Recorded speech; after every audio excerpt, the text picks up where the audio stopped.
Allez, on plonge tout de suite dans l'analyse d'aujourd'hui. On va explorer un sujet vraiment fascinant, un truc qui façonne carrément la structure même de notre société et de nos institutions. On va parler de la façon dont l'identité influence les politiques publiques et nos décisions de tous les jours. C'est une force énorme, souvent invisible, et qui dicte bien plus de choses qu'on pourrait l'imaginer.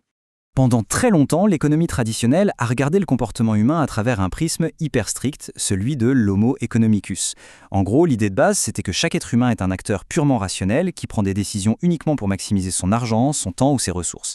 Mais bon, si on regarde le monde d'un peu plus près, est-ce que cette théorie explique vraiment tout ? Eh bien non, pas du tout. Il manque une variable absolument cruciale dans l'équation. Une variable qui explique pourquoi des choix qui semblent complètement illogiques d'un point de vue financier sont faits tous les jours. Et cette variable, c'est l'identité. Mais c'est quoi exactement l'identité ? C'est super intéressant justement à cause de sa double nature. C'est le fait d'être parfaitement unique en tant qu'individu, tout en étant en même temps identique aux membres d'un groupe spécifique. En fait, c'est ce qui nous sépare des autres, notre unicité, mais c'est aussi ce qui nous relie aux autres, nos similitudes. Par exemple, quand quelqu'un affirme son appartenance, que ce soit au statut d'étudiant ou à la nationalité française, cette personne revendique une caractéristique unique tout en se rattachant à un groupe immense qui partage des traits profonds. Alors, voici notre plan d'action pour décortiquer tout ça. On va commencer par la définition de l'identité, puis on verra les normes, les idéaux et les stéréotypes. Ensuite, on passera au conflit d'identité dans le monde réel. On enchaînera avec le cadre qui oppose les initiés aux exclus. Et on finira en beauté sur les politiques publiques et l'action positive. C'est parti. Première partie donc, la définition de l'identité et cette idée de soi multidimensionnel. L'identité, c'est pas juste un bloc de béton figé, ça puise à plein de sources différentes en même temps. On porte tous en nous des dimensions super complexes liées à l'origine ethnique, au genre, à la religion, à la classe économique ou même à l'idéologie politique. Et le truc clé à comprendre ici, c'est que le contexte social immédiat dicte quelle facette de cette identité va s'activer à un instant T. Prenons l'exemple d'une compétition sportive universitaire. Là, la personne va se définir par son école, à 100%. Mais juste après, dans le bus pour entrer, au moment d'acheter un ticket à tarif réduit, c'est l'identité liée à la classe économique ou à l'âge qui prend subitement le dessus. Bref, c'est un concept extrêmement fluide. Ce qui nous amène à notre deuxième partie, les normes, les idéaux et les stéréotypes. Autrement dit, les règles de l'appartenance. Faire partie d'un groupe, ça vient avec des règles strictes, et ça peut créer d'énormes frictions à l'intérieur de nous. Le sociologue Erving Goffman a illustré ça de façon géniale avec le dilemme du manège. En observant des enfants sur cette attraction, il a remarqué que les tout-petits riaient aux éclats, super fiers de leur tour. Mais les enfants un peu plus grands adoptaient une attitude complètement différente. Ils faisaient genre de s'ennuyer, ils choisissaient le cheval le plus bizarre ou se mettaient debout sur les étriers, tout ça pour masquer à quel point ils s'amusaient vraiment. Pourquoi faire ça ? Parce que la norme de leur tranche d'âge exigeait qu'ils aient l'air trop matures pour un jeu de bébé. Leur goût personnel fonçait droit dans le mur de la norme imposée par leur identité.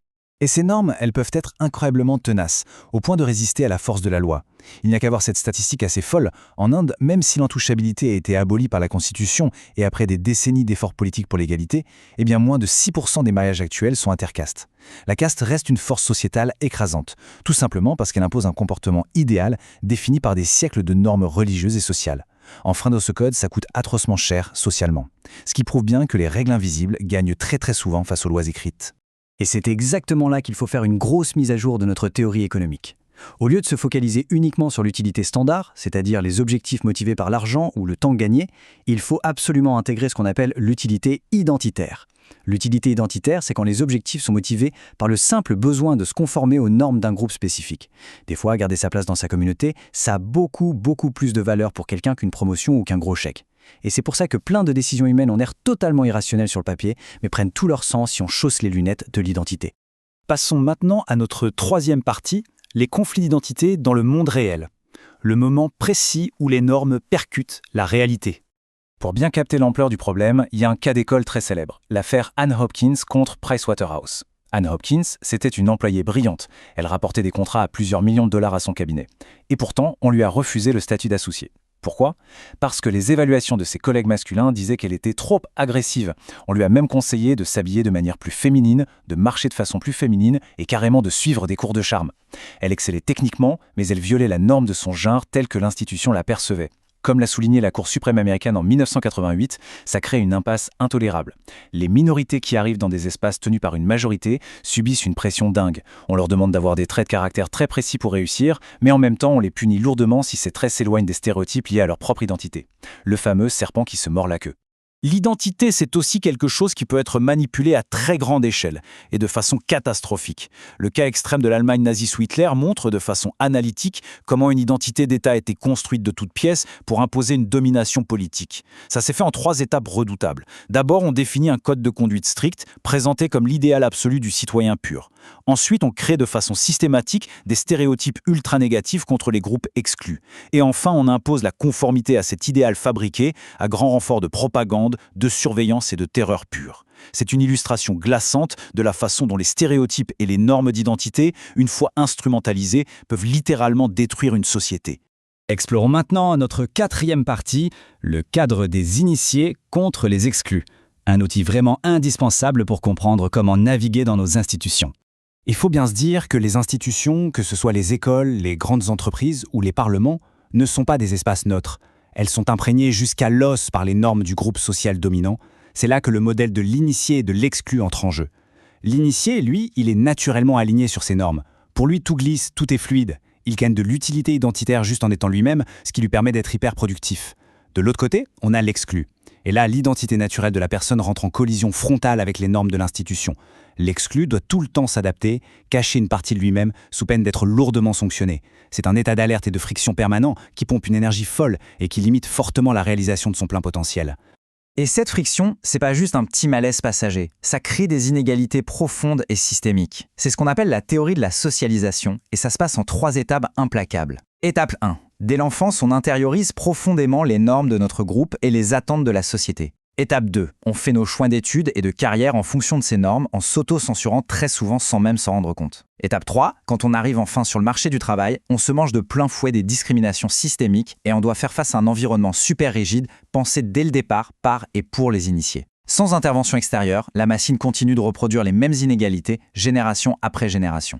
Ce constat nous pousse directement vers notre 5e et dernière partie, la politique publique et l'action positive. Comment est-ce qu'on répare ce système ? Face à cette domination institutionnelle, les politiques publiques essayent d'agir sur plusieurs grands fronts. Il s'agit d'abord de combattre la discrimination explicite sur le marché du travail avec des lois fermes. Ensuite, il faut combler les retards historiques en termes de compétences grâce à des investissements massifs dans l'éducation.